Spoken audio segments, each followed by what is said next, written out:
इतना कहकर चौधरी ने बूढ़े और बूढ़िया दोनों को प्रणाम किया और जंगल की ओर चल पड़ा। रास्ते में चौधरी को फटे कपड़ों में एक भिखारी मिला। भिखारी ने कहा, चौधरी, मैं ही भगवान हूँ। यह सुनकर चौधरी कुछ देर तक समझ नहीं पाया। फटे कपड़ों में खड़ा वह व्यक्ति उसे साधारण भिखारी ही लग रहा था। चौधरी सोच में पड़ गया। तभी भिखारी ने फिर कहा, हे चौधरी, मैं ही भगवान हूँ। तब चौधरी बोला, तुम भगवान हो ही नहीं सकते, क्योंकि मेरे भगवान ऐसे दिखते ही नहीं। तब भिखारी ने चौधरी से कहा, तुम्हारे भगवान की क्या निशानी है? वे कैसे दिखते हैं? क्या तुम मुझे बता सकते हो? इस पर चौधरी ने कहा, हाँ जरूर, क्यों नहीं। चौधरी ने कहा, मेरे भगवान पीताम्बरी वेशभूषा में होंगे। उनके सिर पर मुकुट होगा, हाथों में चक्र, गदा और शंख होंगे।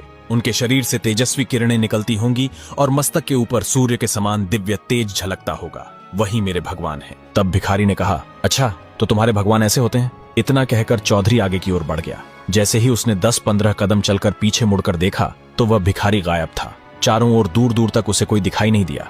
कुछ देर चौधरी वहीं रुककर चारों ओर देखने लगा, लेकिन वहां उसे वह भिखारी नहीं मिला। तब चौधरी सोच में पड़ गया। सुनसान जंगल में कोई व्यक्ति यूं अचानक गायब कैसे हो सकता है? और फिर चौधरी दोबारा जंगल की ओर आगे बढ़ गया।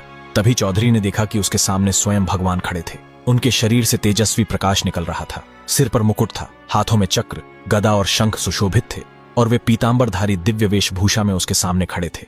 भगवान ने चौधरी को देखकर कहा, आओ चौधरी, तुम्हारा यहाँ कैसे आना हुआ? इस पर चौधरी ने कहा, हे भगवान, मैं आपसे ही मिलने आया हूँ। मुझे आपसे कुछ प्रश्न पूछने हैं जिनके उत्तर मुझे चाहिए। भगवान ने कहा, जरूर चौधरी, पूछो। चौधरी ने कहा, मेरा पहला सवाल राजा के बारे में है। उन्हें संतान क्यों नहीं है? आगे क्या हुआ, यह जानने के लिए चैनल को सब्सक्राइब कर कमेंट में नेक्स्ट पार्ट जरूर लिखें।